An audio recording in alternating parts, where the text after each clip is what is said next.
राज्य मंत्रिमंडळाच्या विस्तारामध्ये छगन भुजबळांना स्थान मिळालेलं नाहीये आणि यावरून छगन भुजबळांनी नाराजी जाहीरपणे व्यक्त केलेली आहे। आयुष्यामध्ये मंत्रिपद किती वेळा आलं आणि किती वेळा गेलं, मात्र छगन भुजबळ संपला नाही असा आक्रमक पवित्रा आज भुजबळांनी घेतलेला आहे आणि याच मुद्द्यावरून विरोधकांनी महायुतीला चांगलंच घेरलंय।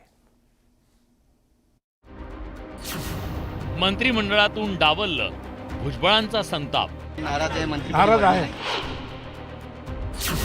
भुजबळांचा आक्रमक पवित्रा।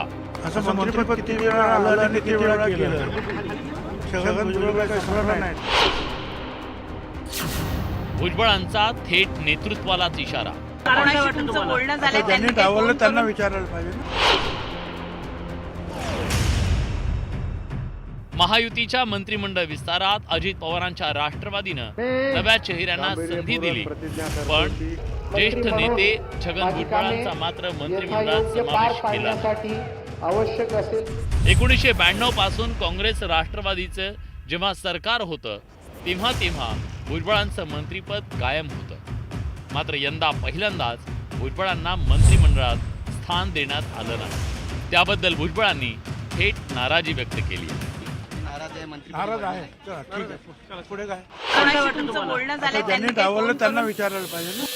आयुष्यात मंत्रिपद किती वेळा आलं आणि किती वेळा गेलं, पण छगन भुजबळ संपला नाही असं भुजबळांनी सुनावलंय। अरे मी काय एक सामान्य कार्यकर्ता, मला डावललं काय फेकलं काय, काय फरक पडतो? काल संध्याकाळपासून बाकी नेत्यांशी बोलणं झालंय का? कारण का मंत्रिपद मिळत नाहीये, पुढची भूमिका काय असणार छगन भुजबळांची? असं मंत्रिपद किती वेळा आलं आणि किती वेळा गेलं, छगन भुजबळ काही संपला नाही ना। एकीकडे छगन भुजबळांनी उघड नाराजी व्यक्त केली, तर दुसरीकडे विरोधकांनी भुजबळ आणि सत्ताधाऱ्यांना डिवचलंय। हा त्यांच्या पक्षाचा अंतर्गत प्रश्न आहे। आम्ही एकत्र असिस्तोवर साहेबांच्या बरोबरीनेच भुजबळ साहेबांचा मान सन्मान हा पक्षाने नेहमीच केलेला आहे। त्यांची सीट ही नेहमी आदरणीय पवार साहेबांच्या शेजारीच असायची आणि प्रत्येक वेळी कुठलीही जबाबदारीचा जेव्हा विषय असायचा तेव्हा अर्थातच पहिलं नाव हे माननीय भुजबळ साहेबांचं असावं। वयाने, कर्तृत्वाने भुजबळ यांच्यासारख्या ज्येष्ठ नेत्यांनी ज्या पद्धतीनं सन्मान्य शरद पवार साहेबांची साथ सोडली ते सगळ्यांना क्लेशदायक होतं। ज्याला त्याला आपल्या कर्माची फळं राजकारणामध्ये मिळत असतात आणि ती आम्ही भविष्यात ती पाहत राहू। फक्त महाराष्ट्राचं नुकसान होताना दिसतंय। नाराजी ही किती मोठ्या प्रमाणावर आहे। भुजबळांसारखा, सद्गुरू भाऊंसारखे ज्येष्ठ नेते या मंत्रिमंडळात नाही। मला वाटतं पक्षांतर्गत राजकारणाचे बळी, यूज अँड थ्रो हे सगळं याच्यातून दिसलेलं आहे। भुजबळांची नाराजी दूर करू अशी सारवासारव राष्ट्रवादीसह महायुतीच्या नेत्यांकडून केली जातीये। मला असं वाटतं माननीय अजित पवारजी त्यांच्या नेतृत्वाचा योग्य निर्णय करेल, योग्य स्थान त्यांना देईल आणि मला वाटतं की त्यांचं स्थान आमच्या महायुतीमध्ये मोठं आहे आणि राष्ट्रवादी पक्षात सुद्धा मोठा आहे। तर मला वाटतं की अजितदादा याबद्दलचा खऱ्या अर्थाने चांगला विचार करतील। ठीक आहे ना, आम्ही जे नाराज झालेले आहेत भुजबळ साहेब सन्मान्य नेते आहेत, नक्कीच आम्ही सगळी मंडळी भेटून त्यांची नाराजी दूर करण्याचा आम्ही प्रयत्न करू आणि शेवटी आमच्या सृष्टीने सुद्धा त्यांच्याबद्दल काय करावं हे ठरवून ठेवलेलं असावं असं मला वाटतं। भुजबळ हे राष्ट्रवादीतले एक प्रमुख नेते म्हणून ओळखले जातात।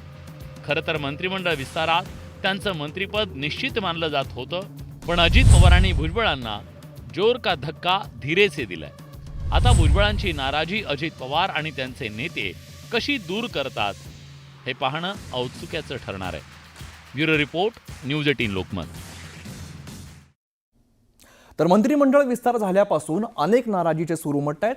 त्यात सुद्धा छगन भुजबळ आणि रामदास आठवले हे दोघंही नाराज आहेत, पण दोघांपुढचे प्रश्न मात्र वेगळे आहेत।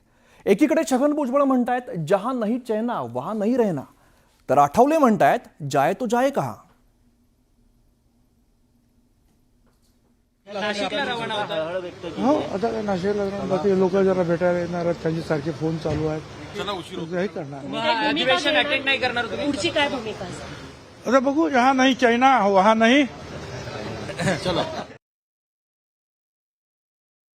नाही, बाहेर पडायचं म्हणजे जायचं कुठं हा प्रश्न आहे. त्यामुळे बाहेर पडण्याचा विषय अजिबात नाही आहे. आम्ही नरेंद्र मोदीच्या नेतृत्वाखाली आम्ही इंडियामध्ये आम्ही आहोत. पण महाराष्ट्रामध्ये आमच्यावर अन्याय होतो ही गोष्ट खरी आहे. तिकडं मोदी साहेबांनी, अमित शहा साहेबांनी, नड्डा साहेबांनी लक्ष द्यावं आणि म्हणून मी पुन्हा एकदा त्यांची भेट घेणार आहे.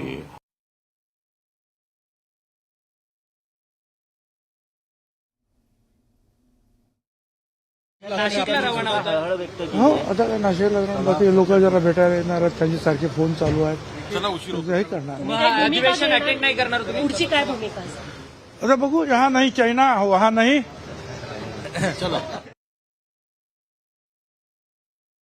नाही, बाहेर पडायचं म्हणजे जायचं कुठं हा प्रश्न आहे. त्यामुळे बाहेर पडण्याचा विषय अजिबात नाही आहे. आम्ही नरेंद्र मोदीच्या नेतृत्वाखाली आम्ही इंडियामध्ये आम्ही आहोत. पण महाराष्ट्रामध्ये आमच्यावर अन्याय होतो ही गोष्ट खरी आहे. तिकडं मोदी साहेबांनी, अमित शहा साहेबांनी, नड्डा साहेबांनी लक्ष द्यावं आणि म्हणून मी पुन्हा एकदा त्यांची भेट घेणार आहे. तर मंत्रिमंडळाच्या विस्तारानंतर महायुतीतील आमदारांची नाराजी उफाळून आलेली आहे. भाजप आणि शिवसेनेतील आमदारांना मंत्रिपदाची अपेक्षा होती, मात्र अपेक्षापूर्ती झालेली नाहीये. त्यामुळे नेत्यांनी सरकारला घरचा आहेर दिलेला आहे. महायुतीतील भाजप, शिवसेना आणि राष्ट्रवादी काँग्रेस या 3 पक्षांचे मिळून तब्बल 230 आमदार आहेत. त्यातील अनेक जण मंत्रिपदासाठी इच्छुक होते, मात्र विस्तारामध्ये फक्त 39 आमदारांनाच मंत्रिपदाची संधी मिळणार होती. परिणामी मंत्रिपदासाठी देव पाण्यात ठेवून बसलेल्यांची नाराजी उफाळून आली आहे.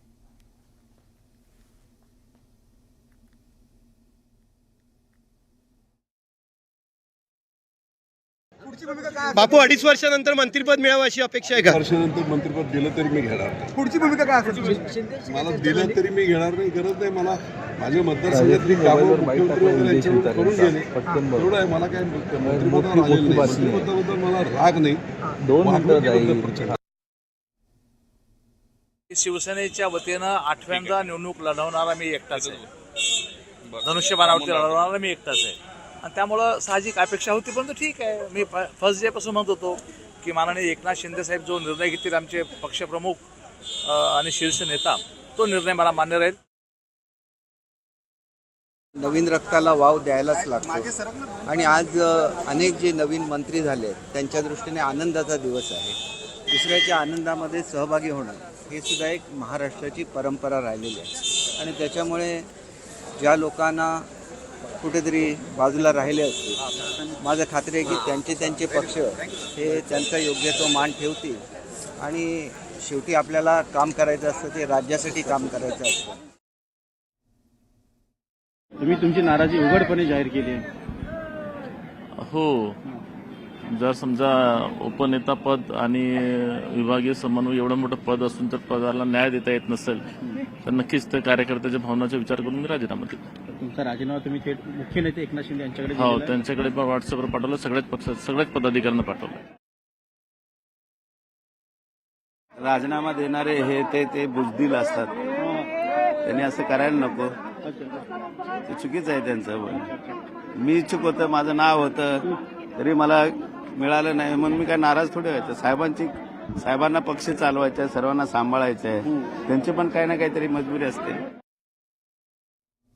राज्यात महायुतीला घवघवीत यश मिळाल्यानंतर राज्य मंत्रिमंडळाचा विस्तार पार पडलेला आहे आणि या विस्तारामध्ये मित्रपक्षांना सुद्धा स्थान मिळेल अशी आशा महायुतीच्या मित्रपक्षांना होती. मात्र मंत्रिमंडळ विस्तारात स्थान न मिळाल्यामुळे महायुतीच्या मित्रपक्षांमध्ये नाराजीचा सूर पाहायला मिळतोय. विशेष म्हणजे आपल्याला मंत्रिपद मिळेल अशी आशा युवा स्वाभिमान पक्षाचे नेते रवी राणांना होती. मविया सरकारच्या काळामध्ये तत्कालीन मुख्यमंत्री उद्धव ठाकरेंविरोधात राणा दाम्पत्याने थेट भूमिका घेतलेली होती. मात्र त्यांच्या अपेक्षेवरती आता पाणी फिरलंय. जिंदगी है, समुंदर को क्या गम है वो बता भी नहीं सकता और पानी बनकर आंखों में आ भी नहीं सकता. जिंदगी है और लड़ाई जारी है.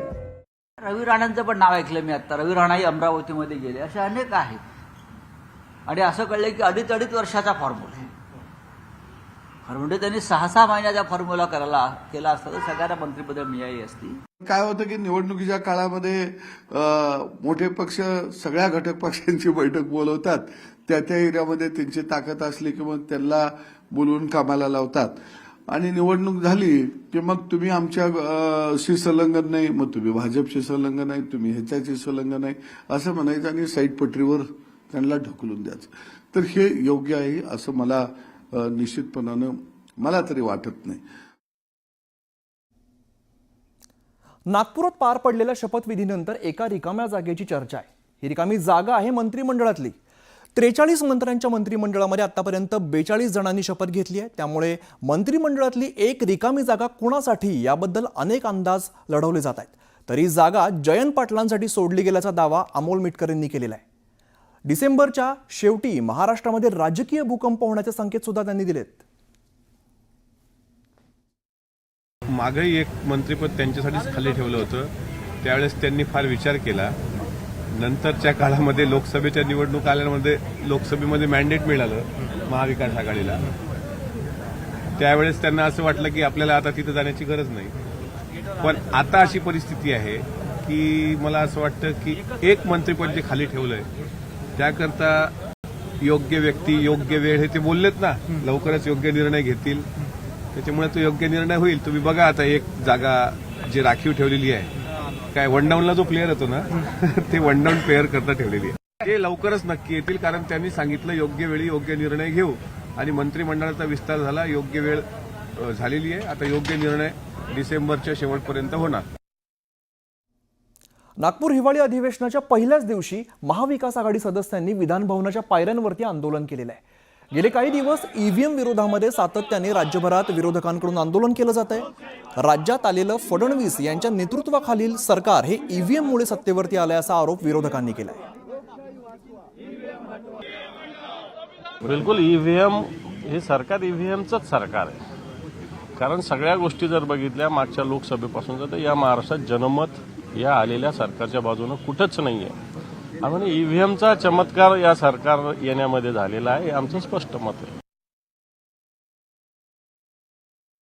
जितेंद्र आव्हाड यांनी म्हटलं जपानमध्ये ईव्हीएम बंद झालाय, मग आपल्या इथे का नाही भारतात? जितेंद्र आव्हाड मनात येईल ते बोलतात.